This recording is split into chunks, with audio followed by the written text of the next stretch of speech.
Assalamualaikum. Jangan lupa like, comment, and subscribe. Bye. Assalamualaikum warahmatullahi wabarakatuh. Waalaikumsalam warahmatullahi wabarakatuh.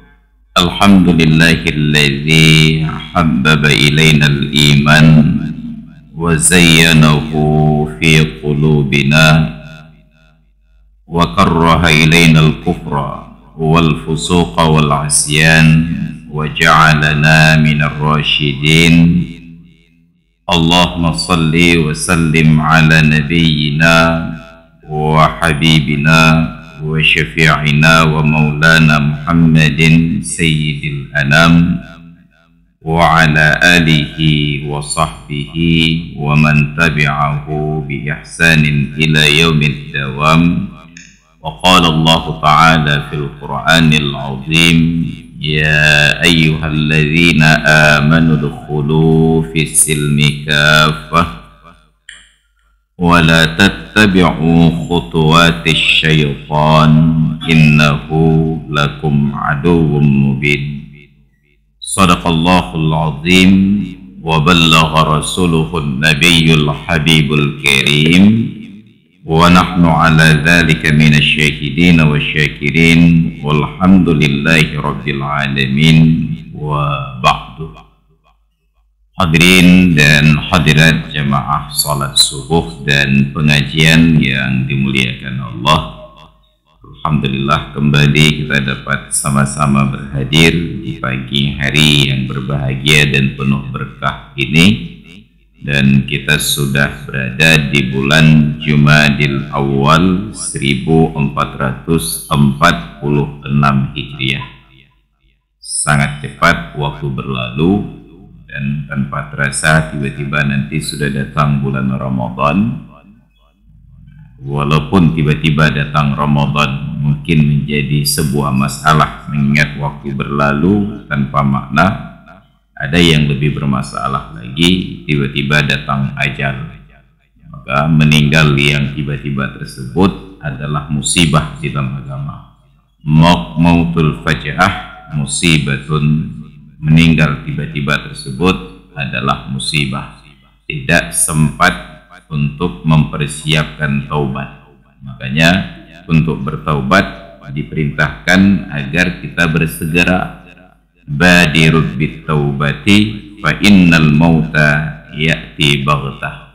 Bersegeralah kalian untuk bertaubat karena kematian itu datang tiba-tiba tanpa ada pemberitahuan sama sekali. Karena itu di dalam kitab Daqaiqul Akhbar, berita tentang alam kematian, alam gaib, ada salah satu pernyataan yang dinisbahkan kepada Nabi Sallallahu Alaihi Wasallam, cuma belum kita verifikasi hadisnya sahih atau tidak, bahwasanya Allah Ta'ala bila menginginkan kebaikan kepada orang-orang yang biasa, yang tidak terkenal dengan taatnya, maka orang tersebut Allah berikan sakit yang lama sebelum meninggalnya.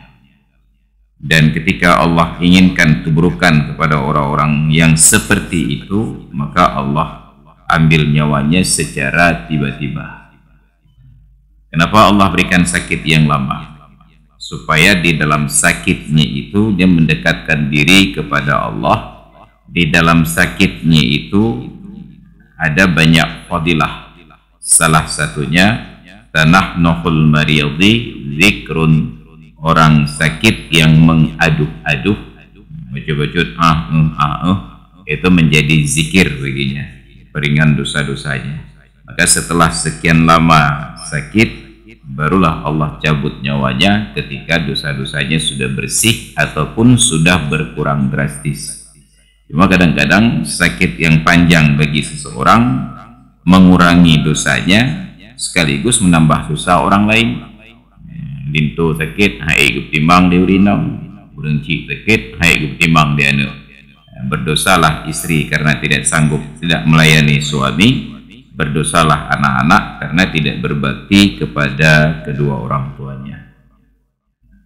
Di pertemuan hari ini ada sebuah kondisi yang sangat patut untuk kita cermati bersama. Waktu salat bergeser sehingga masuk waktu zuhur pada jam 12.25 kalau tidak salah. Kalau subuh masih lumayan normal, jam 5 lewat 6 menit ataupun lewat 8 menit subuhnya. Sedangkan zuhur jam 12.25. Apa yang menjadi masalah? Bagi orang yang bekerja di kantor, jam istirahat kantornya tetap jam 12. Dari keluar kantor sampai berkumandang azan zuhur ada sekitar 25 menit. Dalam durasi 25 menit tersebut, dari kantor menjemput anak ke sekolah atau anak-anak ke sekolah. Dari sekolah pulang ke rumah, dari rumah perlu persiapan Jumat, sampai ke masjid khatib sedang melaksanakan khutbah. Yang kedua, 12.25 itu secara psikologi bagi kita di Aceh belum dipercaya sudah masuk waktu zuhur. Kalau dibilang pemukalam kalau peluh baru pukul 12, ana setengah salah. Jadi jam psikologi bagi kita untuk zuhur itu adalah jam dekat-dekat jam 1, 12.45, 12.50 sampai dengan jam 1. Sama seperti disebutkan maghrib bagi kita itu biasanya jam 7. Jadi jam setengah 7 maghrib itu dicurigai. Tapi ulang kayak maghrib, orang tidak percaya itu maghrib baru pos 7. Maka ada jam psikologis namanya. Sebagaimana tengah malam bagi kita adalah jam 12. Maka musibah bagi kita waktu Indonesia telat 1 jam dibandingkan waktu lebih cepat 1 jam daripada waktu Malaysia. Malaysia sudah jam 12, kita baru jam 11. Di Malaysia agak kepikiran untuk Jawa rumah aja dengar, kitanya mentang-tengah lanjut sejam lagi duduk diskusi di warung kopi. Maka tidur kita lebih telat dan bangun kita lebih cepat. Orang Malaysia tidurnya lebih cepat, bangunnya lebih telat. Wa ja'alna naumakum subata. Dan kami jadikan tidur kalian itu sebagai istirahat. Maka kita berkurang jadwal istirahatnya karena tidur telat 1 jam dan bangun lebih cepat 1 jam. Dan yang cepat 1 jam itu ditambah lebih cepat setengah jam lagi, karena setengah jam sebelum subuh sudah berkumandang pengajian Al-Quran dari menara-menara masjid. Maka makin berkuranglah kadar istirahat kita dan makin bertambahlah stres kita. Ini jam psikologis zuhur. Lalu apa masalahnya? Sebahagian orang ketika azan zuhur berkumandang itu masih sedang dalam kegiatan bisnis. Minimal bisnisnya itu makan di warung, keluar dari kantor, singgah ke warung, makan siang. Dia santai saja karena merasa trip mentang setengah jam tu. Padahal sudah mendekati jam setengah 1. 12.25 sudah zuhur. Ketika sedang asik-asik makan, tiba-tiba berkumandang azan. Syukur-syukur bila azan itu azan pertama khatib belum naik ke atas mimbar. Maka menjadi musibah apabila azannya di masjid tersebut hanya sekali, khatib di atas mimbar. Apa? Ada ketentuan, itu ketentuan hari Jumat. Wa haruma ala man talzimuhul jumu'atu, dan haram ke atas orang yang wajib menghadiri salat Jumat. Apa yang diharamkan? Nahwu mubayahatin, seumpama transaksi jual beli. Bukan hanya jual beli, seumpama transaksi jual beli. Mana contoh yang lain? Kashtighalin bisan'atin, seperti sibuk dengan keterampilan, yang metukang, yang mego, yang mengetik, yang mengajar, yang membengkel, semua segala keterampilan, san'ah. keterampilan tangan. Ba'da syuru'in, kapan berlaku haram? Ba'da syuru'in fi adzani khutbatin, setelah masuk ke dalam azan khutbah. Apa itu azan khutbah? Azan yang ketika khatib sudah di atas mimbar. Maka kalau kita perhatikan hari Jumat, khatib naik ke atas mimbar mengucapkan salam kepada jemaah. Sebenarnya salam kepada jemaah itu bukan di atas mimbar, tapi ketika khatib keluar dari ruangannya. Misalnya khatib dalam ruangan ini, keluar kemari, assalamualaikum, naik ke atas mimbar. Nah, tapi kita sudah turun-temurun, naik ke atas mimbar dulu, baru assalamualaikum pakai mikrofon. Assalamualaikum. Budek mik baru salam. Padahal aturan dasarnya mengucapkan salam bukan ketika di atas mimbar. Adab yang diajarkan oleh Nabi dalam hadis riwayat Abu Hurairah Ad-Dusi, haqqul mu'min 'alal mu'min sittun, haqqul muslim 'alal muslim sittun, hak orang Islam atas orang Islam yang lain ada 6 perkara. Yang pertama dan salah satunya, idza laqitahu fasallim alaihi, bila engkau bertemu dengannya ucapkan salam. Bukan idza sa'idal khatibu 'alal mimbar, tetapi idza laqitahu, bila bertemu, menyomrumpok. Maka kapanpun berpapasan tetap sunat mengucapkan salam. Jadi dalam tradisi orang Arab dari dulu sampai sekarang, asal bertemu walaupun berulang-ulang diucapkan salam. Kalau dalam petunjuk tuntunan hadis Nabi, kita baru pertama bertemu ucapkan salam, lalu jalan berdua, misalnya dari pintu masjid masuk kemari, terpisah oleh tiang di tengah, bertemu lagi melewati tiang, yang kan sepersekian menit saja, bertemu lagi ucapkan salam, assalamualaikum. Ketemu lagi tiang kedua, pisah lagi, ucap salam, assalamualaikum. Di Arab biasa, dan mereka bersuka cita dengan yang demikian, karena salam itu hakikatnya adalah doa keselamatan. Assalamualaikum warahmatullahi wabarakatuh. Semoga keselamatan dilimpahkan ke atas kalian dan rahmat Allah juga berikut dengan keberkahan-keberkahannya. Tapi di negeri kita sering-sering diucapkan salam ilham. Assalamualaikum. Menan lewat yang assalamualaikum. Lewat yang assalamualaikum. Pekajawairan aku. Kita marah ketika orang sering-sering mendoakan kita. Ini masalah kita karena tidak paham. Jadi sebenarnya mengucapkan salam ketika khatib keluar. Karena di zaman Nabi di awal-awal belum ada mimbar. Mimbar itu hadir belakangan. Itu pun bukan dibuat oleh Nabi dan tidak disuruh buat oleh Nabi. Hanya inisiatif dari seorang sahabat yang punya keterampilan sebagai tukang kayu. An-Najjar. Bukan namanya An-Najjar. Itu gelarnya, karena dia tukang kayu, maka pekerjaan tukang kayu bahasa Arabnya najjar. Karena bahasa Arab untuk jenis pekerjaan, maka pelakunya digunakan wazan fa'al. Untuk yang pandai besi, karena besi dalam bahasa Arab hadid, maka pandai besi disebut dengan haddad. Maka Haddad Alwi itu Said Muhammad Alwi Al-Haddadi, dan dinisbahkan kepada kakeknya Haddad. Mungkin generasi awalnya dulu pandai besi, jadi pakailah Al-Haddad. Mungkin ini itu menurut asumsi kita. Wallahu a'lam. Jadi untuk sopir sa'iq, tapi bila sudah menjadi profesinya sopir menjadi sawwaq. Sawwaq, orang yang di sopir. Ini dalam tradisi mereka saling mendoakan. Jadi ketika keluar langsung ucapkan salam. Nabi belum punya mimbar. Beliau hanya berdiri khutbah di atas beberapa pelepah kurma. Tujuannya untuk posisi berdiri menjadi lebih tinggi, sehingga rambatan gelombang suaranya lebih jauh terdengar oleh jemaah-jemaah yang duduknya jauh. Karena itu pula, dulu ketika selesai sholat ada pengajian, jemaah yang duduknya jauh mendekat, seperti yang dipraktekkan oleh kawan-kawan jemaah tabligh.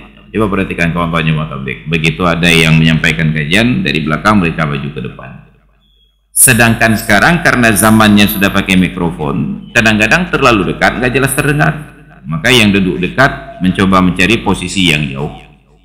Di sebagian masjid justru yang paling enak dengar suara mic itu di luar. Maka saya pernah terkejut dulu 2007 diundang jadi khatib di Masjid Al-A'la lil Mujahidin di Brenun 2007. Belum 5 menit berbicara di atas mimbar menyampaikan khutbah, hampir setengah jemaah sudah keluar. Makan terkejutnya. Enggak pernah ada kasus kita khutbah jemaah keluar. Katalah apa? Tapi tetap saya lanjutkan. Begitu selesai turun dari mimbar, imamnya langsung menghampiri dan minta maaf. Minta maaf Pak Ustaz. Mereka bukan pulang, mereka duduk di luar karena di luar lebih terang suara sebab di dalam suara mic-nya bergema. Oh, ada pegawai, wah itu nyokam duduk jentung tadi kau. Enggak pernah kita khutbah tiba-tiba jemaahnya bubar hampir setengah. Ternyata di luar lebih nikmat mendengar suaranya. Ini karena pengaruh akustik. Jadi ada ruangan-ruangan tersebut saat kita berbicara seperti di dalam goa, ada pantulan suara. Jadi kita yang berbicara pun harus menjaga tempo. Bukan hanya tempo, kompas juga harus jaga, termasuk serambi. Iramanya itu harus jaga, betul lebih gema suara baru keluar yang berikutnya.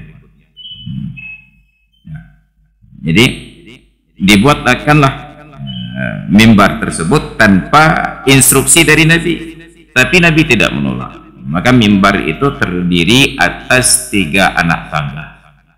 Belakangan di zaman Bani Muawiyah, Abdul Malik bin Marwan ditambah lagi 6 anak tangga. Jadilah mimbar Nabi itu 9 anak tangga.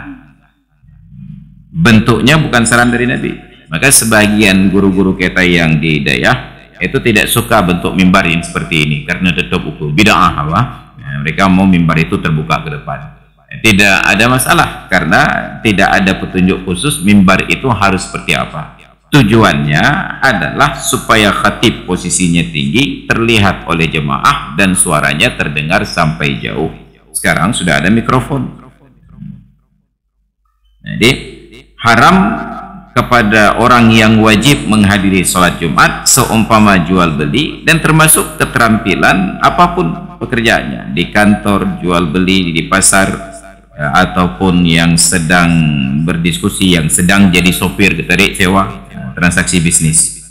Kapan? Setelah masuk imam, setelah masuk ke dalam azan khutbah.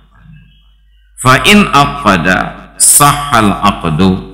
Tapi bila terjadi transaksi, transaksinya tetap sah, namun perbuatannya itu haram. Ini yang harus menjadi perhatian kita.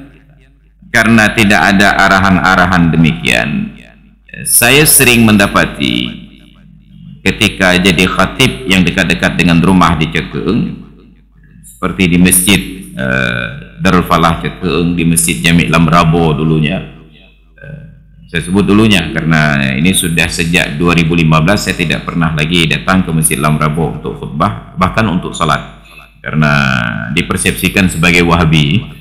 Masjid Cik Tanya Pudong, tapi tanya demi kulit masjidnya kan tua. Jadi sudah sejak 2015 nggak pernah datang lagi. Mengkaman ya. Sudah ada satu masjid, tidak perlu kita pikirkan lagi untuk jadi khatib. Sudah hampir 10 tahun. Jadi saya berangkat dari rumah itu ketika azan pertama berkumandang. Saat itu terlihat ada warung-warung nasi yang masih beroperasi melayani pelanggan, padahal itu azan pertama sedang berlangsung. Pada azan pertama ini khatib belum naik mimbar, belum terkait hukum. Cuma melihat prakteknya dengan keramaiannya, besar kemungkinan ketika khatib naik ke atas mimbar azan berkumandang, transaksi tetap berlanjut. Cuma saya tidak pernah melihat transaksinya itu ketika khatib di atas mimbar. Kenapa? Karena khatibnya saya. Banyak daya cek yang tanya cek atau mimbar. Cuma menurut asumsi saya melihat keramaiannya itu belum selesai sampai khatib sudah mulai khutbah. Nauzubillah. Itu menjebak masyarakat dalam kegiatan-kegiatan yang haram. Maka ironinya penegakan syariat Islam di negeri kita, di Aceh ini, banyak pihak yang sangat fokus dan serius untuk hal-hal yang tidak substantif, untuk kamaliyat, untuk aksesoris. Mana contoh aksesoris? Salat di awal waktu, salat berjamaah. Itu hampir semua orang mampu menjadi orang cerewet. Apa muka lah mereka bang, nak dengar bang. Padahal transaksi jual beli ketika azan nggak ada dosa, kecuali kalau khatib di atas mimbar. Hanya hari Jumat di waktu zuhur, di waktu yang lain tidak ada dosa. Tapi untuk yang tidak berdosa ini banyak orang yang cerewet. Ketika tiba giliran perbuatannya berdosa, tiba-tiba tidak ada yang bersuara sama sekali. Jika lan orang tua lu puntung, nah yang cerewet macam mana? MPU sengap meketam, enggak berbicara. Ketika termasuk kasus yang kita angkat, orang masih berjualan, bertransaksi jual beli saat azan Jumat berkumandang khatib di atas mimbar, tidak ada yang bersuara sama sekali. Jadi termasuk ada banyak pelanggaran yang lain. Di antara pelanggaran tersebut, ketika seorang istri meninggal suaminya, berlaku masa iddah selama 4 bulan 10 hari. Dalam masa iddah tersebut ada 4 pantangan yang harus diantisipasi. Yang pertama, tidak boleh berdandan, pakai make up, gincu, bedak dan seumpamanya. Yang kedua, tidak boleh pakai perhiasan, cincin, gelang, bros dan seumpamanya. Yang ketiga, tidak boleh pakai wangi-wangian, minyak pret, minyak wangi, minyak cemprot, minyak atah. Yang keempat, tidak boleh bermalam kecuali di tempat tinggalnya bersama dengan suami. Itu berlaku selama 130 hari, 4 bulan 10 hari. Walladzina yutawaffawna minkum wa yadharuna azwaja yatarabbasna bi anfusihinna arba'ata ashhurin wa ashrah. Dan mereka yang meninggal di antara kalian meninggalkan istri, hendaklah para istri ini menahan diri selama 4 bulan 10 hari. Nah pertanyaannya, untuk istri-istri yang menjanda dalam masa iddah, adakah cuti khusus untuk tidak masuk kantor sampai selesai masa iddah? Tidak. Tidak ada iddah untuk wanita yang meninggal suami, tidak ada libur untuk wanita yang iddah meninggal suami selama 4 bulan 10 hari. Paling-paling cuti tahunan dicap 12 huruf, 14 huruf. Kedua gau 7, 2/7 kata orang tua kita. Masuk kantor lagi. Pertanyaan sederhananya, ada enggak yang perempuan masuk kantor itu yang pegawai, yang tidak pakai make up, tidak pakai wangi-wangian, tidak pakai perhiasan? Nah, ini pelanggaran bukan? Pelanggaran. Tapi pertanyaannya, ada enggak yang peduli? Ada enggak saran dari MPU supaya pemerintah melalui gubernur dibuat pergub ataupun melalui DPR dibuatkan kanun supaya di Aceh ada libur khusus untuk orang perempuan yang meninggal suami, iddah 4 bulan 10 hari. Yang diperjuangkan justru sesuatu yang tidak ada hubungan dengan syariat. Libur untuk PNS yang hamil. Hamil tidak ada pantangan apapun di dalam syariat. Jet gejak wet bantu bawahnya. Tapi untuk yang hamil ada cuti hamil selama 3 bulan. Maka ketika datang kawan-kawan dari pegiat hak-hak wanita ke rumah saya di Kota Madia Aceh Keung, saya tantang ini, kenapa tidak diusahakan supaya ada cuti untuk wanita hamil, untuk wanita yang meninggal suami 4 bulan 10 hari. Salah seorang di antara ibu-ibu ini menjawab, sudah terlalu banyak libur Pak Ustaz. Itulah masalahnya, libur-libur yang banyak itu tidak substansif terkait dengan syariat. Nah, kalau khawatir menambah libur dengan meninggal suami, bukankah lebih baik kita antisipasi saja libur orang yang hamil? Kan lebih hekai murinang mume daripada urinang mati lekau. Menyamume nyangkai mula ulang. Tapi tidak ada seorang perempuan dalam status PNS meninggal suami lebih dari sekali. Jahat lah kau mati, jahat lah kau mati, kecuali putra neng je mati. Hanya jahat mati lekau. Ini nauzubillah anomali. Maka kita cerewet untuk hal-hal yang tidak berdosa. Padahal di dalam agama arahan Nabi ittaqil maharima takun a'badan nasi. Pelihara diri kalian dari hal-hal yang haram, niscaya kalian akan menjadi orang yang paling rajin beribadah. Ini masalah. Tidak ada yang peduli sama sekali. Syariat makhluk. Jadi syariat baru muncul ketika ada sesuatu yang negatif. Ketika Aceh miskin, syariat yang menonjol. Ketika banyak kasus kekerasan seksual, syariat yang diangkat. Ketika banyak kasus perceraian, syariat yang diangkat. Jadi tidak pernah digunakan syariat pada tempat yang positif, selalu untuk hal-hal yang negatif. Maka seharusnya ada instruksi dari para pemangku kewenangan di bidang agama, apakah MPU, apakah Dinas Syariat Islam, ataukah Kementerian Agama, menyarankan kepada pemerintah agar hari Jumat jadwal istirahat siang itu disesuaikan dengan waktu Jumat, atau azan Jumat disesuaikan dengan istirahat siang. Nah, kalau normalnya duhur 12.45 keluar kantor untuk istirahat jam 12, berarti ada jeda waktu 45 menit. Maka seharusnya ketika azan Jumat jam 12.25 keluar kantor paling telat jam 11 lewat 40 menit. Benar 45 menit sebelum masuk waktu Jumat. Nah, pertanyaannya, apakah jam keluar kantor disesuaikan dengan waktu duhur, ataukah azan zuhur ditetapkan sesuai dengan jam keluar kantor? Maka tetap keluar jam 12, tapi azan zuhurnya jam berapapun masuk waktu zuhur tetap 12.45 dikumandangkan azan. Kan jaga kebijakannya. Nah, tapi karena sudah memang tidak mau berbuat apa-apa untuk syariat, suka menjebak orang dalam kemaksiatan, maka dibiarkan. Fa'in aqada, bagaimana bila terjadi akad? Akadnya itu sah. Sah al-aqdu. Apa makna sah? Azan Jumat berkumandang, khatib di atas mimbar, saya singgah di warung, saya beli nasi 1 bungkus. Akadnya itu sah.